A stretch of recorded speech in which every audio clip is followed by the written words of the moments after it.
In the heart of an opulent mansion, the Villanueva family's grand gala was in full bloom.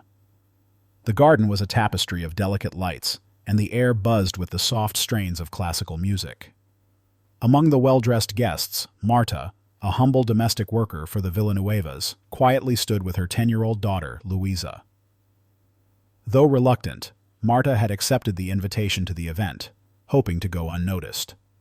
But the night was about to take an unexpected turn when a group of children playing by the fountain invited little Luisa to join them. Shy yet hopeful, Luisa approached, yearning to be part of the fun. However, her innocence was met with scorn. "She doesn't belong here," sneered Fernando, one of the children, his eyes narrowing at Luisa's modest dress. "You're not like us." The harsh words cut deep, and Luisa's eyes filled with tears as she instinctively stepped back. Marta, sensing her daughter's distress, rushed to her side, her heart pounding with a mix of anger and protectiveness. "What's happening here?" she demanded, her voice trembling yet firm.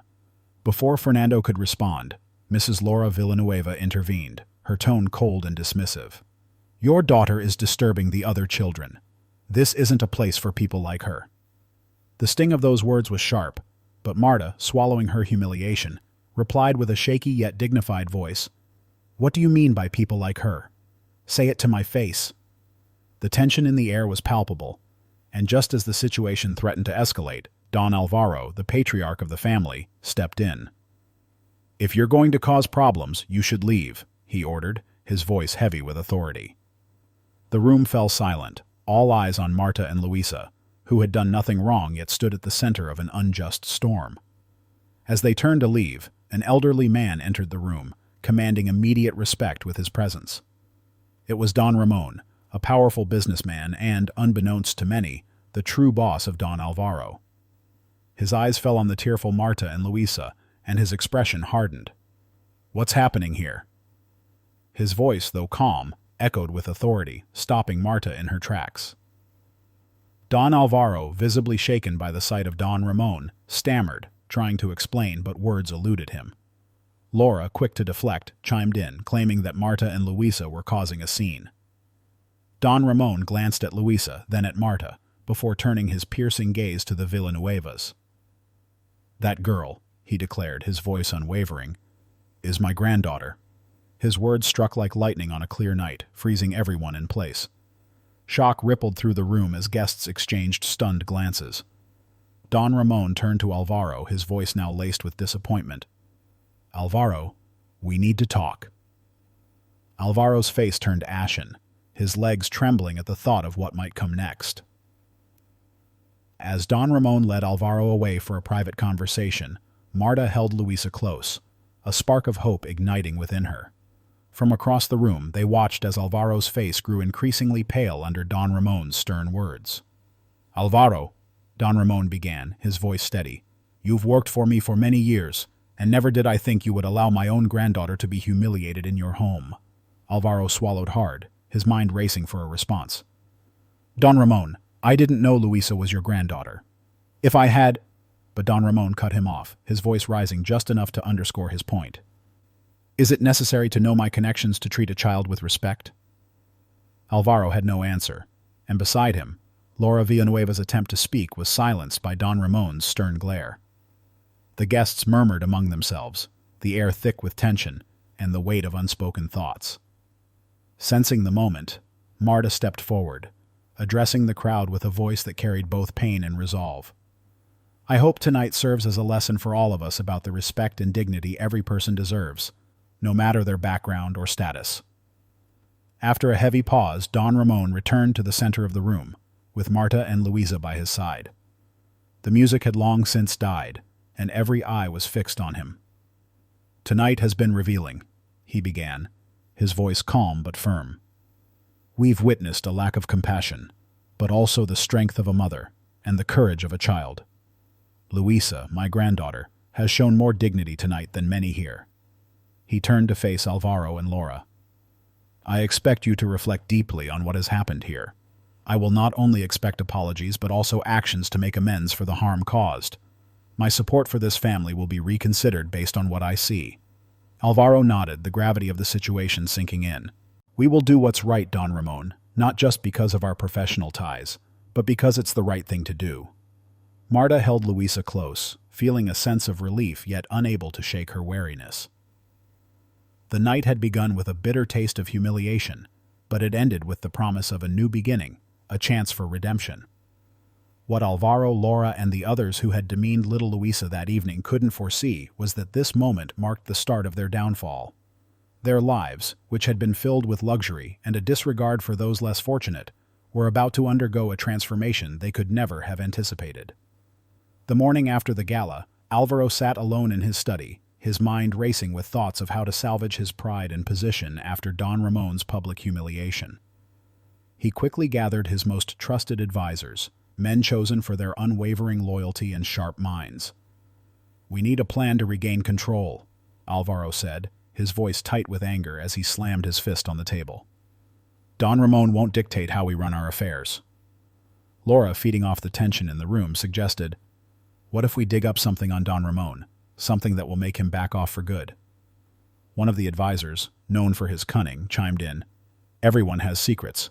We could quietly investigate his past. Even Don Ramon must have some skeletons in his closet."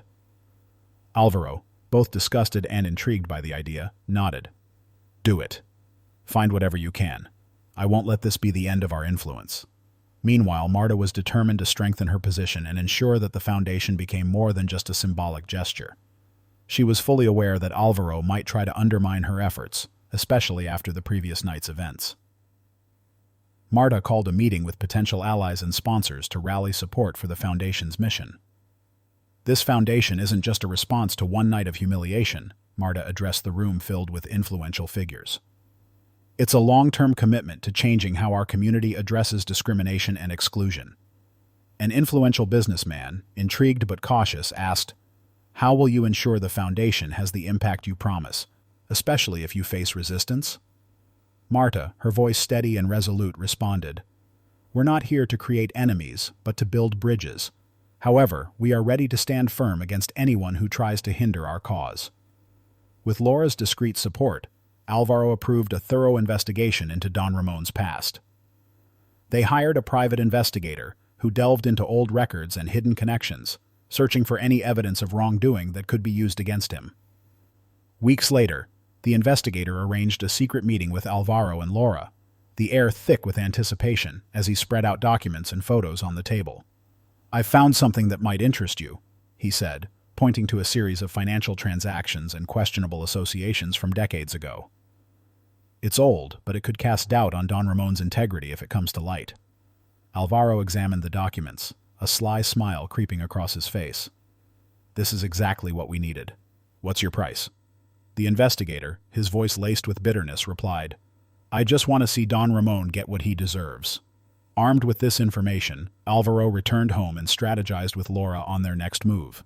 They decided to leak the damning details just before Don Ramon's next major shareholders' meeting, ensuring maximum impact. As Alvaro schemed, Marta remained vigilant, fully aware of the brewing conflict. She shared her concerns with the Foundation's board, emphasizing the need to be prepared for any retaliation. "We must be ready to defend not only Don Ramon, but also the integrity of our mission," Marta said, her determination evident in her tone. Louisa, though still young, felt a growing desire to play a more active role in her family's battle. Watching her mother's resolve, she offered, "Mom, I want to help. Maybe I can speak at the next public meeting to show that the Foundation is really making a difference." Marta smiled at her daughter's bravery. "Of course, Louisa. Your voice is as important as anyone else's. Together, we can face whatever Alvaro throws at us." As Louisa prepared for her new role and Marta fortified her alliances, the Foundation began to shine as a beacon of hope and resilience.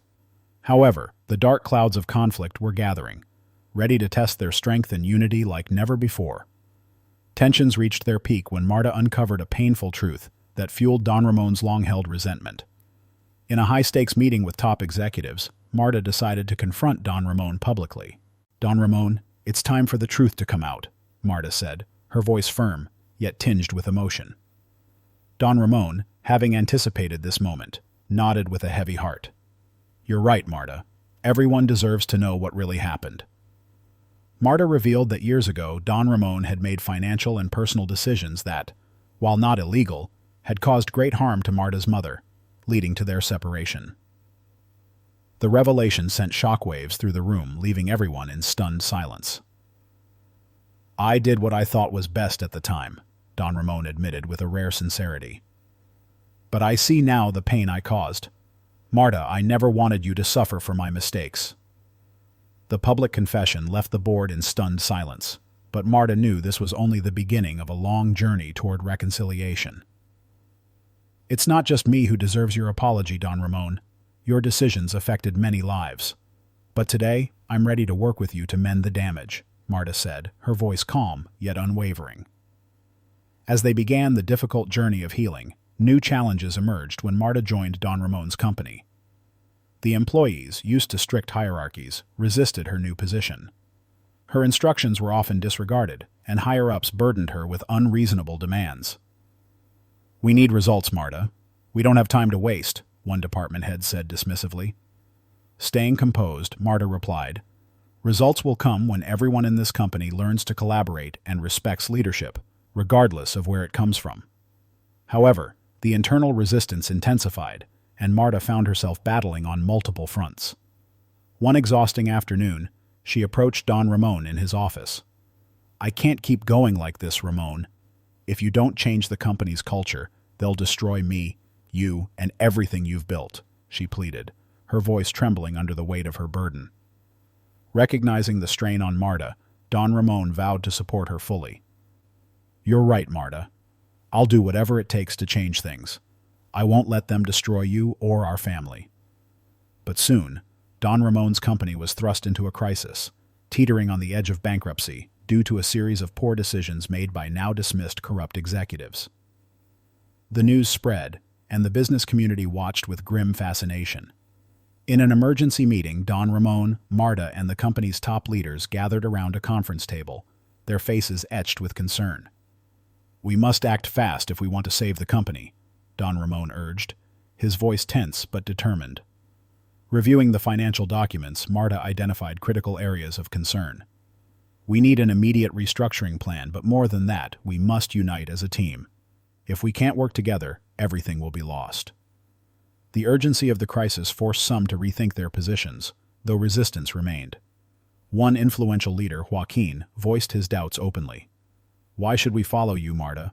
You don't have the experience to manage a crisis of this scale," he said defiantly. Locking eyes with Joaquin, Marta responded with newfound resolve. "I may lack experience, but I have the determination and Don Ramon's full backing. More importantly, I'm ready to do whatever it takes to save this company and protect the jobs of thousands." Don Ramon quickly backed her up. "Joaquin, if you can't work under Marta's leadership, perhaps you should reconsider your place here. This crisis demands unity, and we can't afford any division." With his words, Don Ramon made it clear that loyalty and cooperation were non-negotiable.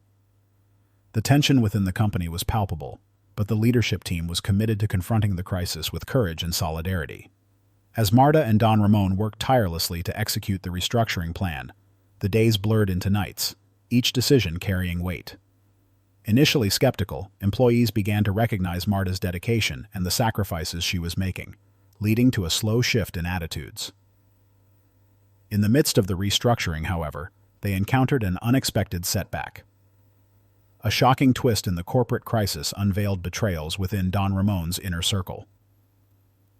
Anonymous documents and emails began to surface, revealing that some of the most trusted executives were secretly working to sabotage the restructuring efforts. One afternoon, as Marta was reviewing reports, she received an anonymous email with attached evidence incriminating several senior executives. Her heart pounding, Marta immediately brought the evidence to Don Ramon. "Look at this, Ramon. We're not just fighting an external crisis. We have enemies within," she said, her voice filled with indignation. Upon seeing the evidence, Don Ramon was overcome with a mix of betrayal and fury. "I can't believe this is happening.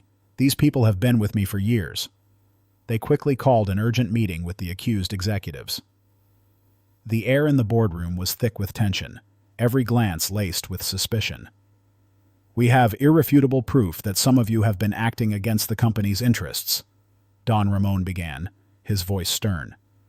"This is absolutely unacceptable. One of the accused, Manuel, attempted to defend himself. "This is a misunderstanding. There's no betrayal, just poor decisions and miscommunication." But Marta, holding up the incriminating documents, confronted him directly. "These emails are not a misunderstanding. They're clear evidence of a deliberate betrayal. How can you possibly justify this?" The room fell into a heavy silence, the accused executives unable to provide a convincing response. Don Ramon, faced with a critical moment, made a bold and decisive choice. Without hesitation, he dismissed Manuel and everyone involved, cutting ties immediately. "I won't allow these betrayals to unravel everything we've worked so hard to build," he declared. The news of the mass firing rippled through the company, stirring a mixture of relief and unease among the remaining employees. Despite this swift action, Don Ramon and Marta knew that the battle was far from over. With the traitors gone, the company began a slow and fragile recovery. Marta, stepping into an even more prominent role, proved her strength as a leader, guiding the company with a firm and steady hand. However, her growing influence did not escape the attention of Alvaro, who saw Marta's rise as a direct threat to his own power. Seething with anger, Alvaro called a secret meeting at his mansion, gathering Laura and his closest allies. "We can't let Marta and Don Ramon win," he hissed. "If we don't stop them, everything we've built will crumble." Laura, ever the strategist, suggested a plan. "We need to strike where it hurts the most, destroy their credibility. Perhaps we can dig up something from Marta's past, something that makes them look incompetent and dishonest." Alvaro's eyes gleamed with a sinister idea. "Perfect. Let's organize a grand social event, a trap to humiliate Marta. If we expose her weakness, her downfall will be inevitable." With that, Laura used her extensive network to plan an opulent charity gala, inviting Marta as the keynote speaker, completely unaware of the trap set for her. On the evening of the event, Marta arrived with Luisa, both elegantly dressed and ready to represent their foundation with pride. As Marta took the stage to begin her speech, Alvaro and Laura waited for the perfect moment to strike. Midway through her address, Laura interrupted abruptly, feigning urgency. "Excuse me, but before we continue, everyone needs to hear the truth about Marta," she announced, holding up a folder filled with forged documents. The room fell silent, all eyes on Laura as she began to read, twisting facts and casting doubt on Marta's integrity. "Here is evidence that Marta has misused foundation funds for personal gain," Laura claimed. Marta, though caught off guard, kept her composure. "This is a lie. All funds are thoroughly audited and transparent," she responded firmly. But the seed of doubt had already been sown. Whispers spread through the crowd, and some guests began to leave, their trust in Marta shaken. Turning to Alvaro, Marta's eyes blazed with defiance. "This won't end here. I won't let you destroy my reputation or the foundation with your lies." Alvaro merely smirked, his voice dripping with contempt. "We'll see how long you can stand, Marta. This is only the beginning." Marta and Luisa, though shaken by the unexpected ambush, left the event with their heads held high, resolute in their determination to fight back and clear their names. The next morning, newspapers and social media were ablaze with scandalous headlines, putting Marta and the foundation's reputations on the line. At Don Ramon's mansion, Marta, Luisa, and Don Ramon gathered to strategize their next move. Exhausted and frustrated, Marta's eyes were red from lack of sleep. "We can't let these lies destroy us. We need to act quickly to set the record straight," she said, her voice filled with urgency. Don Ramon, though clearly concerned, remained a pillar of support. "Marta, we've faced challenges before, and we'll overcome this too. But we need a clear and decisive plan." Luisa, surprising them with her resolve, chimed in. "We can use social media to tell our side of the story. We'll show the public all the evidence of the Foundation's transparency and expose Alvaro's and Laura's lies." Marta nodded, seeing the wisdom in her daughter's words. "You're right, Luisa. We can't rely on traditional media alone. We need to reach people directly and tell our truth." Wasting no time, Marta and her team began gathering all the necessary documents to prove their innocence. They decided to hold a live broadcast where Marta and Luisa would speak directly to the public, presenting undeniable evidence that would clear their names. On the night of the broadcast, Marta and Luisa sat before the camera, surrounded by stacks of documents and charts that supported their claims. The tension in the air was thick, but the determination in their eyes was unwavering. "Good evening," Marta began, her voice steady and resolute. "Tonight, I'm here to speak directly to you, with no intermediaries.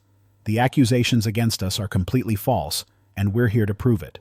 Louisa then took the lead, displaying the charts and documents. "Here are the full audits from the past years. Every donation, every expense, is accounted for and transparent. We have nothing to hide," she stated confidently. As the conversation unfolded, the tone on social media began to shift. Skeptics who had once doubted the accusations started to see the truth emerge.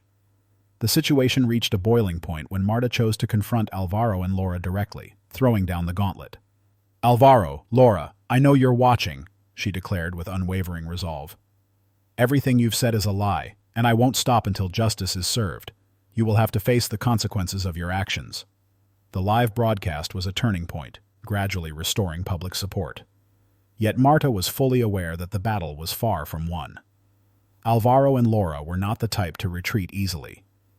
As the broadcast gained momentum and public opinion began to sway, the pair realized their scheme was beginning to unravel. Desperate, they decided to take more drastic steps, organizing a clandestine meeting with some of the recently fired employees. In a dimly lit room, Alvaro addressed the group with a calculated tone. "We need you to testify against Marta. Accuse her of misusing funds and abusing her power. Cooperate, and there will be rewards for everyone involved." Ricardo, one of the ex-employees, hesitated, his voice betraying his fear. "This is very risky. If we're exposed, the consequences could be dire." Laura, with an icy smile, reassured him. "Don't worry. We have connections who will ensure your testimonies are taken seriously. Think about what you stand to gain." The group, enticed by the promise of rewards, reluctantly agreed. However, Carla, one of the employees, couldn't shake the feeling of guilt. Overwhelmed by her conscience, she decided to reach out to Marta in secret. Late at night, Marta received a call in her office as she pored over documents. The voice on the other end was shaky and anxious. "Marta, it's Carla. I used to work for Don Ramon. We need to talk. There's something you need to know." Caught between curiosity and apprehension, Marta agreed to meet her in a nearby park.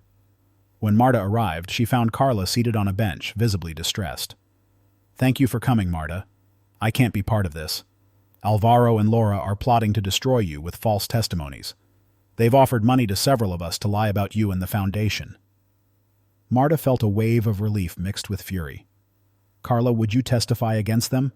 We need solid proof to take them down." Carla, despite her fear, nodded. "Yes, I'll do it. I can't let these lies ruin lives."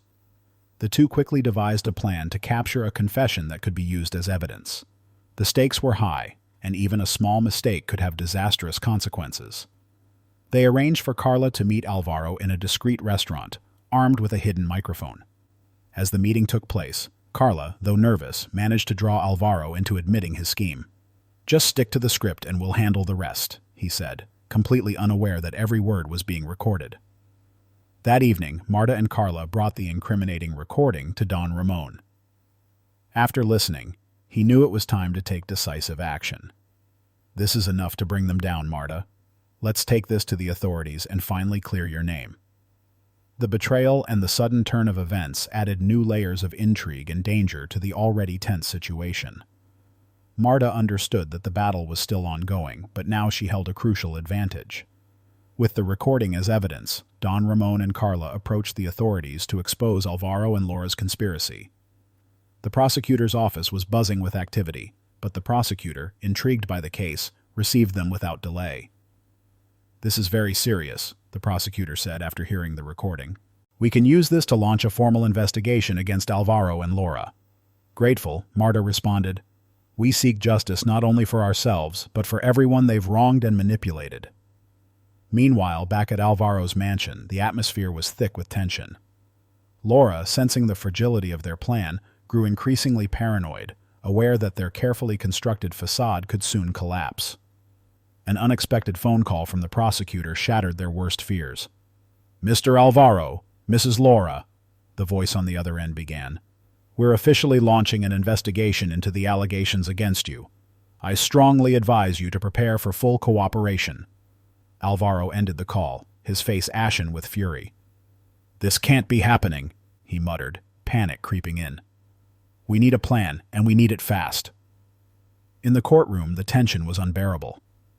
Marta and Don Ramon, flanked by their legal team, stood across from Alvaro and Laura, who struggled to keep their composure. The courtroom fell silent as Carla's recording was played, revealing the damning truth. The prosecutor's voice cut through the silence. It's evident that Mr. Alvaro and Mrs. Laura attempted to manipulate the truth and tarnish the reputations of Marta and Don Ramon. Such actions cannot be tolerated in our society. Desperate, Alvaro made a last-ditch effort. This is a setup. Everything was manipulated, he shouted, accusing Marta and Don Ramon. But the judge remained unfazed. Mr. Alvaro, the judge responded firmly, the evidence is conclusive. You will face the consequences of your actions. With the overwhelming evidence stacked against them, the verdict came swiftly and decisively. Alvaro and Laura were found guilty of conspiracy and defamation, sentenced to substantial compensation for Marta and the Foundation, along with prison time. With Alvaro and Laura behind bars, the focus shifted back to Marta and Don Ramon. The community, recognizing the injustice they had endured, rallied around them. The Foundation began receiving unprecedented support, both in donations and volunteers. At a board meeting, Marta, filled with gratitude, shared her renewed vision. We've been through so much, but this experience has only strengthened us. Now more than ever, we must focus on our mission of inclusion and justice. Luisa, who had been a quiet yet steadfast presence throughout the ordeal, spoke up. Mom, I'm so proud of you and all of us. We've proven that truth and justice will always triumph. Emotionally moved, Don Ramon added, Marta, Luisa, what we've accomplished together is remarkable, but this is only the beginning. The future is bright, full of endless possibilities. The room erupted in applause, filled with hope and optimism. The revitalized foundation became a beacon of resilience and hope for the entire community. However, Alvaro and Laura's imprisonment did not mark the end of their vendetta. One of Alvaro's associates, a dark and vengeful man named Ricardo, swore to avenge his friend's downfall. Knowing the vulnerabilities of Don Ramon and Marta, he was determined to exploit them. One night, Marta received an anonymous phone call. Be careful. Not all your enemies have been defeated, a somber voice warned before abruptly hanging up. Alarmed, Marta immediately met with Don Ramon and Luisa to discuss the ominous threat. We can't afford to let our guard down. We need to be ready for anything, Marta urged, her face tight with worry. The evening began like any other. Marta, deep in work at the Foundation's office, was going through financial reports when she received a call from Luisa's school. The voice on the other end was filled with concern. Mrs. Marta, Luisa hasn't been picked up by her usual transport and isn't at school. We've tried calling her, but there's no response. Marta's heart skipped a beat.